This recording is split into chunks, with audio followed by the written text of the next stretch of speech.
Hare Krishna. Matajis and prabhujis అందరికి దండవత్ ప్రణామాలండి. అందరికి హరే కృష్ణ. ఈ రోజు మనం క్లాస్ స్టార్ట్ చేసుకునే ముందు జగన్నాథ స్వామి ఆశీస్సులు తీసుకుందాం.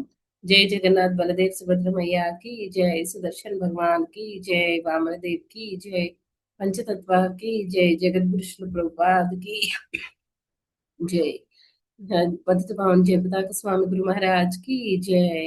ओम अज्ञानातिमिरन्धस्य ज्ञानाञ्जनशलाकया चक्षुरुन्मिलितं येन तस्मै श्रीगुरवे नमः। नमो विष्णुपादाय कृष्णप्रस्थाय भूतले श्रीमते भक्तिवेदान्त स्वामिन्निति नामिने। नमस्ते सारस्वते देवे गौरवाणी प्रचारिणे निर्विशेष शून्यवादी पाश्चात्य देशतारिणे। जय श्री कृष्ण चैतन्य प्रभु नित्यानंद श्री अद्वैत गदाधरा श्रीवासादि गौर भक्तवृंद। हरे कृष्णा कृष्णा कृष्णा हरे हरे, हरे राम राम राम हरे हरे। मूकं करोति वाचालं भङ्गुं लङ्घयते गिरिं यत्कृपातमहं वन्दे श्रीगुरुं दीनतारिणं परमानन्दमाधवं श्रीचैतन्य ईश्वरम्।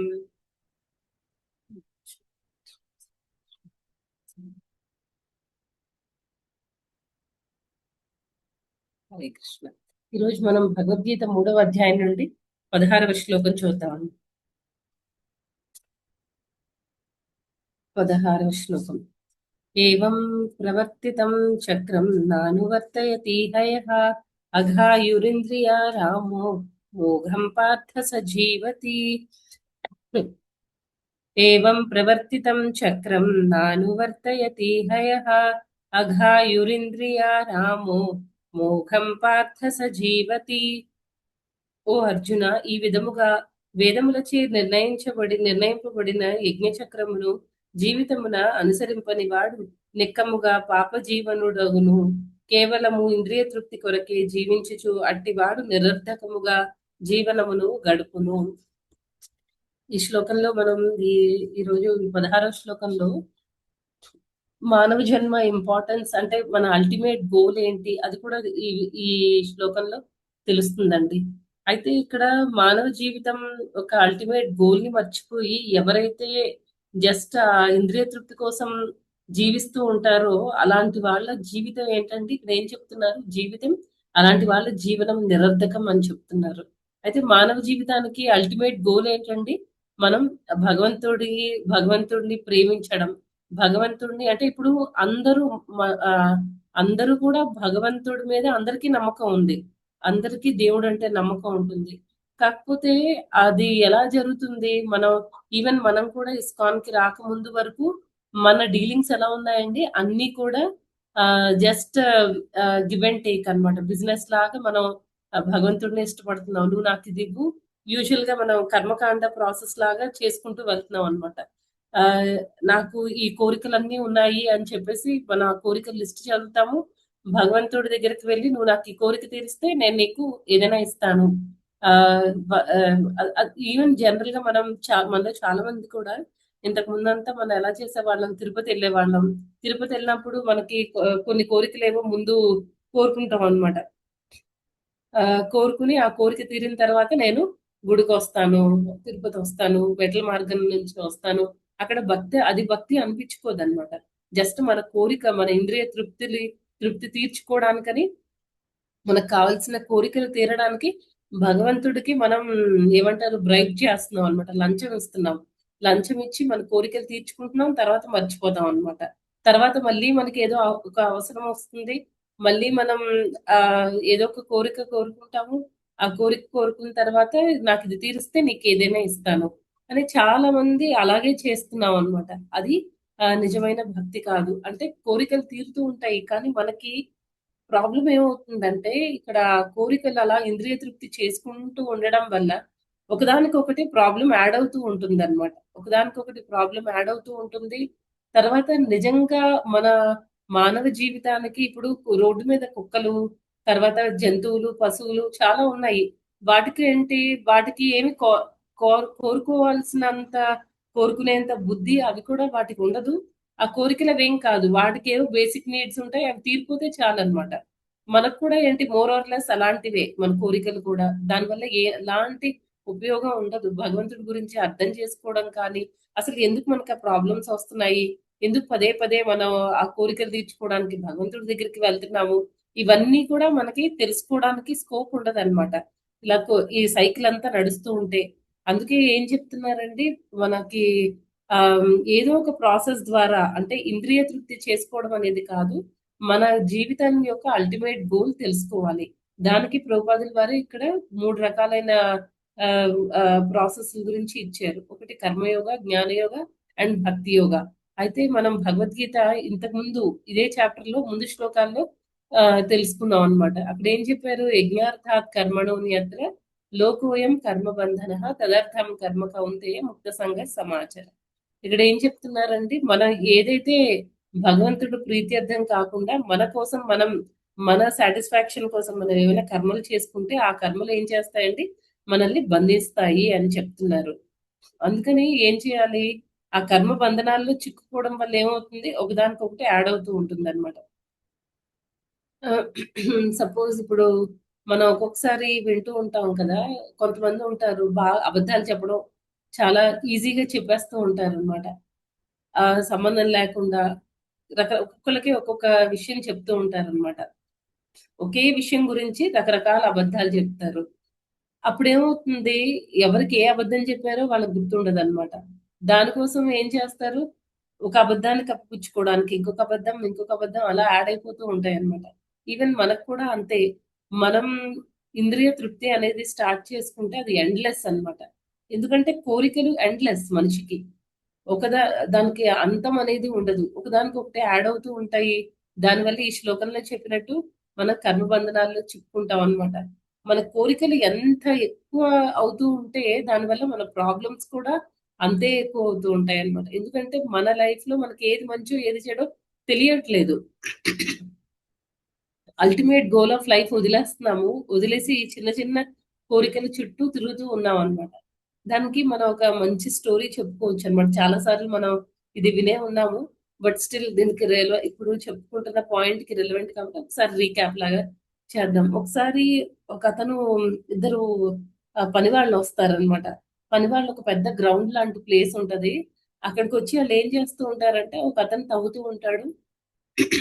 ఒకతను అబ్జర్వ్ చేస్తూ ఉంటాడు. ఈ ఇద్దరు పని వాళ్ళు ఏం చేస్తూ ఉంటారంటే, ఒకడు తవ్వుతూ ఉంటాడు. తవ్వుకుంటూ వెళ్ళిపోతూ ఉంటాడన్నమాట. ఒక గొయ్యి తవ్వుతాడు. మళ్ళీ కొంచెం ఒక 4, 5 అడుగులు దూరంలో మళ్ళీ ఇంకొక గొయ్యి తవ్వుతాడు. మళ్ళీ 4, 5 అడుగులు గ్యాప్ ఇచ్చి మళ్ళీ ఇంకొక గొయ్యి. అలా తవ్వుకుంటూ వెళ్తూ ఉంటాడన్నమాట. వెనక వచ్చేవాడు ఏం చేస్తాడు? ఆ గొయ్యిని కప్పేస్తూ ఉంటాడన్నమాట. అలా చేసుకుంటూ వెళ్తూ ఉంటారు. ఎవరైతే అబ్జర్వ్ చేస్తూ ఉంటాడో అతనికి వీళ్ళు ఏం చేస్తున్నారో అర్థం కాదు. ఎందుకు తవ్వుతున్నారు? ఎందుకు కప్పేస్తున్నారు? అర్థం కాక ఒక క్యూరియాసిటీ డెవలప్ అవుతుందన్నమాట. ఆహ్, ఏం చేస్తున్నారు వీళ్ళు అని. వెళ్లి ఆ పని వాళ్ళని అడిగితే ఫస్ట్ వాడు చెప్తాడన్నమాట. యాక్చువల్‌గా మేము ముగ్గురం నా పనేమో కప్పడం అన్నమాట. సారీ తవ్వడం. గొయ్యి తవ్వడం నా పని. అయితే మా దాంట్లో ఒకడు మిస్సింగ్ కదా! వాడు ఈరోజు అబ్సెంట్ అయ్యాడు. రాలేదు. వాడి పనేంటంటే విత్తనాలు వేయడం అన్నమాట. ప్రతి గొయ్యిలో. వీడు ఫస్ట్ వాడు తవ్విన గొయ్యిలో రెండో వాడు విత్తనం వేయాలి. మూడో వాడేమో ఆ గొయ్యిని కప్పుతాడన్నమాట. మొత్తానికి వాళ్ళ పనేంటంటే మొక్కలు వేయాలి. అది వాళ్ళ అల్టిమేట్ గోల్. అది పక్కన పెట్టేశారు. ఫస్ట్ వాడు ఏం చేస్తున్నాడు? ఎందుకు తవ్వుతున్నాడో తెలీదు. ఆలోచించడు. తవ్వుకుంటూ వెళ్ళిపోతాడన్నమాట. రెండో వాడు రాలేదు కాబట్టి మూడో వాడు ఏం చేస్తాడు? వాడి డ్యూటీ వాడు చేసేస్తాడు. కప్పేస్తాడు. లోపల విత్తనం లేదు, ఏం లేదు. మొక్కలు ఎలా వస్తాయి? అంటే అల్టిమేట్ గోల్ మర్చిపోతున్నారు. మర్చిపోయి వాళ్ళు చేయాల్సిన పని చేసుకుంటూ వెళ్ళిపోతున్నారనమాట. ఈవెన్ మనం ఈ ఈ యజ్ఞాలవి చేయకుండా భగవంతుడికి చేయాల్సిన మన ప్రిస్క్రైబ్డ్ డ్యూటీస్ అనేవి ఉన్నాయి. మనిషి అనే మన మానవ జన్మకి కొన్ని డ్యూటీస్ అనేవి ఉన్నాయన్నమాట. అంటే రెగ్యులర్‌గా ఈ మెటీరియలిస్టిక్ డ్యూటీస్ కాకుండా మన భగవంతుడిని ప్లీజ్ చేయడము, భగవంతుడికి భక్తి చేయడము, ఎందుకు అసలు మనకి సఫరింగ్స్ వస్తున్నాయి? ఈ కోరికలన్నీ ఎందుకు తీర్చుకోవాలి? కోరికలు అనేవి అసలు ఎందుకు వస్తున్నాయి? ఇవేమీ ఆలోచించకుండా బ్లైండ్‌గా నాకిది కావాలి, నువ్వు ఇచ్చెయి, నేను నీకది ఇచ్చేస్తా. మనం దేవుడికి ఇచ్చేదేముంది? అదంతా ఇంకా ఆలోచించరనమాట. ఇలా చేసుకుంటూ వెళ్ళడం అనేది రాంగ్ అన్నమాట. దీనివల్ల ఏమవుతుందంటే మనం ఇంకా ఇంకా ఈ బంధనాల్లో చిక్కుకొని ఉండిపోతాం. అందుకే భగవంతుడు ఏం చేశాడంటే కర్మలన్నీ చెయ్యి. కాకపోతే ఏంటంటే, ఈ యజ్ఞ అనే సిస్టమ్‌ని అది ఇంట్రొడ్యూస్ చేశారనమాట. భగవంతుడు పెట్టారు. ఏమవుతుంది? ఈ యజ్ఞాలనేవి దేనికంటే మనం ప్రీవియస్ శ్లోకాల్లో చదువుకున్నాము. యజ్ఞాలు చేయడం వల్ల ఏమవుతుందంటే, డెమిగాడ్స్ అందరూ కూడా ప్లీజ్ అవుతారు. వాళ్ళు సంతృష్టి చెందుతారనమాట. దేవతలు సంతృష్టి చెందితే టైంకి వర్షాలవి పడతాయి. టైంకి మనకి భోజనం అన్నీ దొరుకుతాయి. అన్నీ దొరకడం వల్ల మనం వాటిని భగవంతుడికి సమర్పించి వాటిని తీసుకోవడం వల్ల మనం ప్యూరిఫై అవుతాం. అంటే యజ్ఞాలు చేయడం వల్ల మన ప్యూరిఫికేషన్ ప్రాసెస్ అనేది జరుగుతుందన్నమాట. కొంతవరకు అంటే అలా చేయగా ఏమవుతుంది? మనకి నిజంగానే ఆ అటాచ్‌మెంట్ అనేది దేవతల పట్ల అటాచ్‌మెంట్ అనేది పెరగొచ్చు. అప్పుడు దేవతలు ఏం చేస్తారు? మనల్ని స్లోగా భగవంతుడి వైపుకి రీడైరెక్ట్ చేస్తారనమాట. అంటే ఈ యజ్ఞాలవి చేయడం వల్ల మనం ఈ కర్మ బంధనాల్లో చిక్కుకోకుండా ఉండి, మనకి మన జీవితం యొక్క నిజమైన గమ్యానికి మనం చేరుకోగలుగుతాం. అది ఈ యజ్ఞాల యొక్క ఉద్దేశం అన్నమాట. కానీ మనం ఏం చేస్తున్నాము? ఆ అది కూడా యజ్ఞాలనేవి ఏంటంటే చేసింది మనం అంటారు కదా! రీసెంట్‌గా ఒక లెక్చర్‌లో విన్నాను. మనం ఏ సేవ చేసినా సరే, ఆ సేవలు 2 రకాలుగా ఉంటాయన్నమాట. ఆ 2 రకాల సేవలు ఏంటి అంటే, ఒకటి అంతరంగ సేవ, ఇంకొకటి బహిరంగ సేవ అన్నమాట. అంతరంగ సేవ అంటే ఏంటి? శుద్ధ భక్తులు చేస్తారు. అంటే ఇది ఆహ్, కృష్ణ చైతన్యానికి రిలేటెడ్‌గా చెప్పుకుంటున్నాం మనం ఇది. దాన్ని మనం ఈ యజ్ఞాలకు కూడా అప్లై చేయొచ్చు. అందుకని చెప్తున్నాను. అయితే అంతరంగ సేవ అంటే మన హోల్ హార్టెడ్‌గా అన్నమాట. మన with complete presence of mind మనం అది చేయాలి. అది సేవ చేయాలి. అప్పుడు ఏమవుతుందంటే భగవంతుడు కంపల్సరీ తృప్తి చెందుతాడన్నమాట మన సేవ వల్ల. ఏదో కాళ్ళతో చేతులతో చేస్తున్నాం కానీ మనకి మన ఉద్దేశము జస్ట్ చెప్పారు చేసేయాలి. లేకపోతే ఇది నా డ్యూటీ నేను చేసేస్తాను. అలా చేయకూడదనమాట. అలా చే అలాగా ఎప్పుడైతే మనం హోల్ హార్టెడ్‌గా ఇష్టంగా భగవంతుడి ప్రీత్యర్థం చేస్తామో సేవని, భగవంతుడు ప్లీజ్ అవ్వాలి. కృష్ణుడిని ఇలా అలంకరించాలి. లేకపోతే మనం చదువుతున్నప్పుడు భగవద్గీత, భాగవతం లాంటి గ్రంథాలు చదివేటప్పుడు కంప్లీట్ అబ్జార్ప్షన్‌తో లేకపోతే పాస్ట్ టైమ్ ఏదైనా వినేటప్పుడు, భగవంతుడి లీలలు వినేటప్పుడు దానిలో అబ్జార్బ్ అయ్యి మనం వింటూ ఉంటే అప్పుడేమవుతుందంటే మనకి భగవంతుడు హ్యాపీగా ఫీల్ అవుతారు. ఆ హ్యాపీనెస్ మనకు కూడా వస్తుందన్నమాట. అది అంతరంగ సేవ. అంటే ప్రెజెన్స్ ఆఫ్ మైండ్‌తో సేవ చేయడం. తర్వాత బహిరంగ సేవ అంటే ఏంటి? ఇందాక మనం చెప్పుకున్నాం కదా! జస్ట్ డ్యూటీ బౌండెడ్ అన్నమాట. ఇది నా డ్యూటీ నేను చేసేస్తానంతే. అంతేగాని అక్కడ మనం ఏదో చెయ్యాలి కదా అని రొటీన్‌గా ఒక మెకానికల్‌గా చేసేసుకుంటూ వెళ్ళిపోతాం అనమాట. అది బహిరంగ సేవ అవుతుంది. అయితే ఈవెన్ యజ్ఞాలు చేసేటప్పుడు కూడా మనకి ఎలా అంటే ఏదైనా స్టార్టింగ్‌లో చేసేటప్పుడు మనకి అంత అబ్జార్ప్షన్ ఉండదు.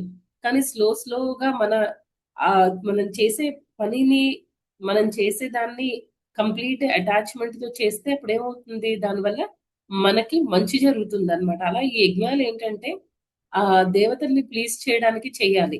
అది మన మెయిన్ అంటే ఇది కర్మీస్‌కి వాళ్ళకి అప్లికబుల్ అనమాట. నేను డివోటీస్ గురించి మాట్లాడట్లేదు. అయితే ఎప్పుడైతే అలాగా వాళ్ళని ప్లీజ్ చేయడానికి ఏదో ఆశించి కాకుండా దేవతల్ని ప్లీజ్ చేయడానికి చేస్తామో, అప్పుడేమవుతుందంటే స్లోగా మనకి ఆ దేవతల పట్ల అటాచ్‌మెంట్ పెరిగి ఏదో ఒక రోజు భగవంతుడి దారిలోకి వెళ్ళడానికి అవకాశం ఉంటుంది.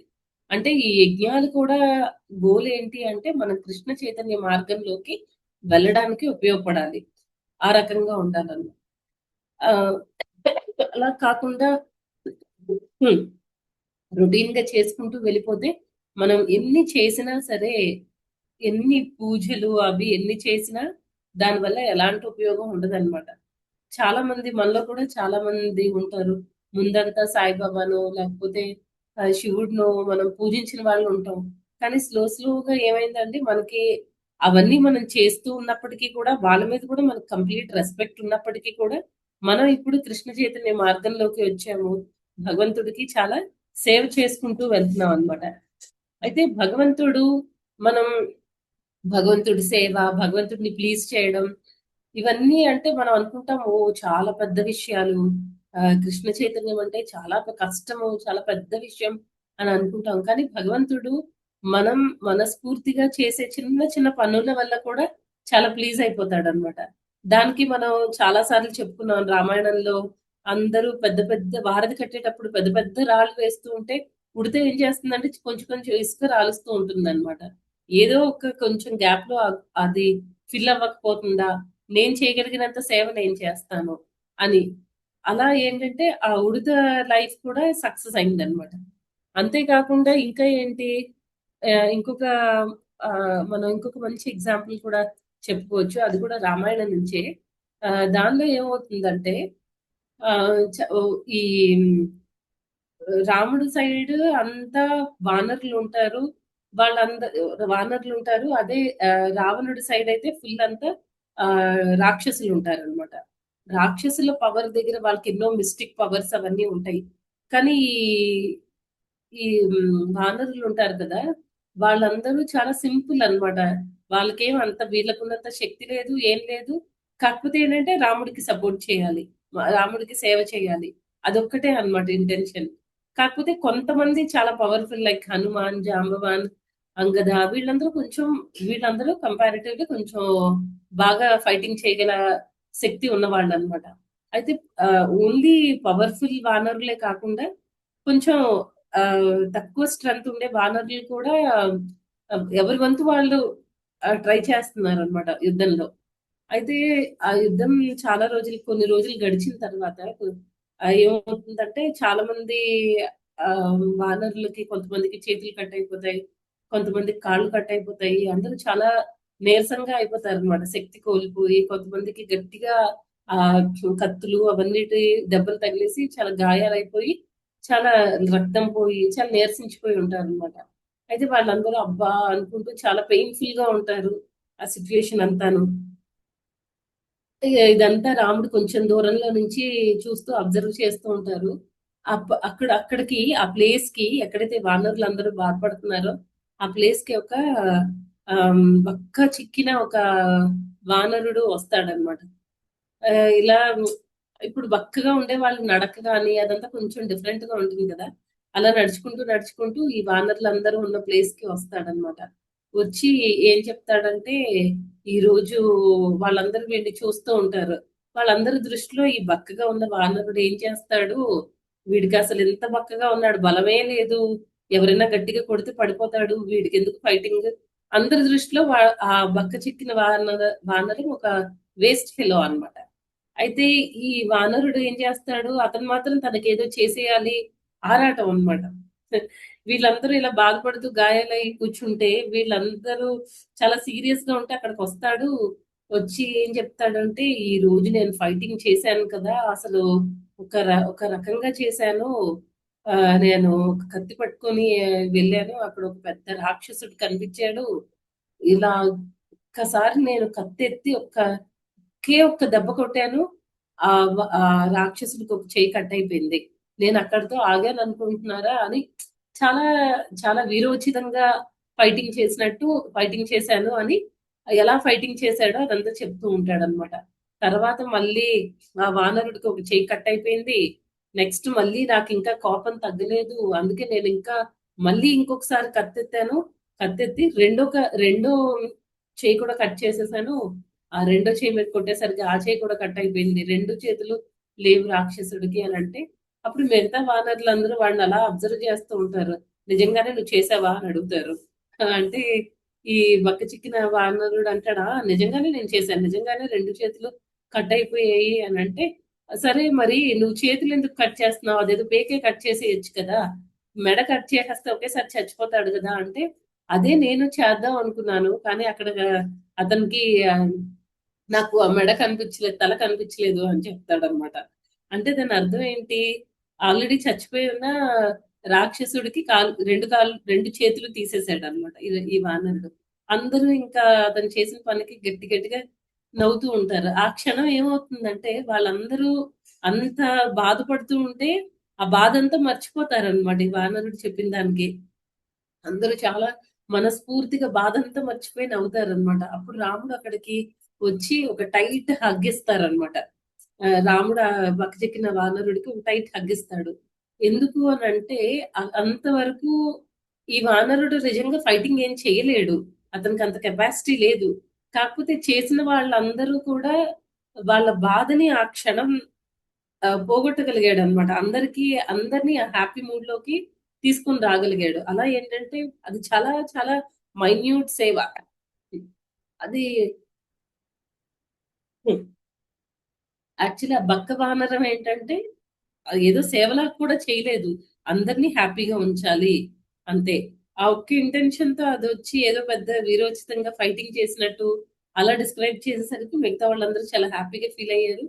ఆ చిన్న సేవకి కూడా రాముడు చాలా ఏంటంటే చాలా హ్యాపీగా ఫీల్ అయ్యి వచ్చి హగ్ చేసుకుంటారన్నమాట.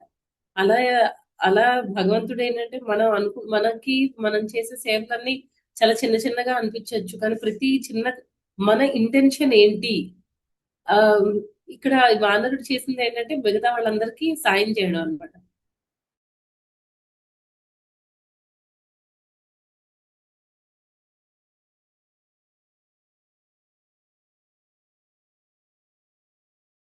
మనం చేసేది ఏది కూడా మనకది చిన్నగా కనిపిస్తే యాక్సెప్ట్ చేస్తారు. అది ఇక్కడ. అలా ఏంటంటే ఈ కర్మకాండ ప్రాసెస్ జ్ఞానయోగం, కర్మయోగం ఇవన్నీ ఇండైరెక్ట్ ప్రాసెస్‌లు అయితే ఈ భక్తి అనే దానిలో మనం పెద్ద పెద్దవి ఏం చేసేయక్కర్లేదు. మనం చేసింది కొంచెమైనా భక్తితో ఇష్టంగా మనస్ఫూర్తిగా చేయగలిగితే భగవంతుడు మనం చేసే ప్రతి సేవని కూడా యాక్సెప్ట్ చేస్తారనమాట. అంటే ఇక్కడ మన ఇంటెన్షన్స్ అనేవి ఇంపార్టెంట్. మన కోసం మనం చేసుకోకూడదు. వేరే వాళ్ళ గురించి ఆలోచించాలి. వేరే భక్తులకి సపోర్ట్ చేయాలి. అదే కదా మనం ఈవెన్ 12థ్ చాప్టర్ లో కూడా కొన్ని వరుసగా కొన్ని శ్లోకాస్ వస్తాయి. ఓకే, డైరెక్ట్ గా భగవంతుడికి సేవ చేయలేమా? చేయలేకపోతే రూల్స్ అండ్ రెగ్యులేషన్స్ ఫాలో అవ్వు. లేకపోతే ఎవరైతే చేస్తున్నారో వాళ్ళకి సపోర్ట్ చెయ్యి. ఎలా ఎలా స్టెప్ బై స్టెప్ చెప్పుకుంటూ వచ్చారనమాట. అలా భక్తులు మనం ఎంత చిన్న సర్వీస్ చేసినా అది ఇన్సిగ్నిఫికెంట్ అవ్వదన్నమాట భగవంతుడి దృష్టిలో. అదండి ఈరోజు శ్లోకం. తర్వాత రోజు మనం పురుషోత్తం మాసం అది అది స్టార్ట్ చేద్దాం. మనకి ఈ